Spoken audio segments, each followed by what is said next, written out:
আপনি কি কখনো এমন সিংহের কথা শুনেছেন যে মাংস ছেড়ে ঘাস খায় আর নিজেকে গরু মনে করে? আজ আমি আপনাদের এমন এক সিংহ শাবকের অবিশ্বাস্য গল্প বলবো যে ছোটবেলায় ঝড়ের রাতে তার পরিবার থেকে আলাদা হয়ে একটি গরুর পালে ঢুকে পড়েছিল। সেখানে সে গরুর দুধ খেয়ে আর সবুজ ঘাস দেখে বড় হতে শুরু করল এবং নিজেকে একটি সাধারণ বাছুর ভাবতে লাগল। সে গর্জন করার বদলে গরুর মতো হাম্বা ডাক দেওয়ার চেষ্টা করত, যা দেখে বনের অন্য বন্য প্রাণীরা খুব অবাক হতো। একদিন এক বৃদ্ধা সিংহী বনের ধারে এই অদ্ভুত দৃশ্য দেখে থমকে দাঁড়াল।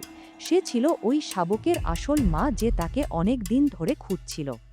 নিজের ছেলেকে এভাবে ভীরু পশুর মতো জীবন কাটাতে দেখে তার বুক ফেটে যাচ্ছিল, কারণ তার সন্তান ভুলে গিয়েছিল সে আসলে কে। মা সিংহী তাকে টেনে হিঁচড়ে জোর করে নদীর পাড়ে নিয়ে গেল এবং শান্ত পরিষ্কার পানিতে তার ভয়ঙ্কর সুন্দর চেহারা দেখাল। তারপর সে তাকে এক টুকরো তাজা কাঁচা মাংস খাওয়াল এবং মাংসের স্বাদ মুখে লাগতেই তার ভেতরের সব জড়তা নিমেষেই কেটে গেল। একটি বিশাল গর্জনের মাধ্যমে সে জানিয়ে দিল যে সে কোনো সাধারণ গরু নয়, বরং এই গভীর বনের আসল রাজা। এই সাহসী সিংহের পরিবর্তনের গল্পটি ভালো লাগলে আমাদের পরবর্তী ভিডিওটি দেখতে ভিডিওটা লাইক করুন ও শেয়ার করুন।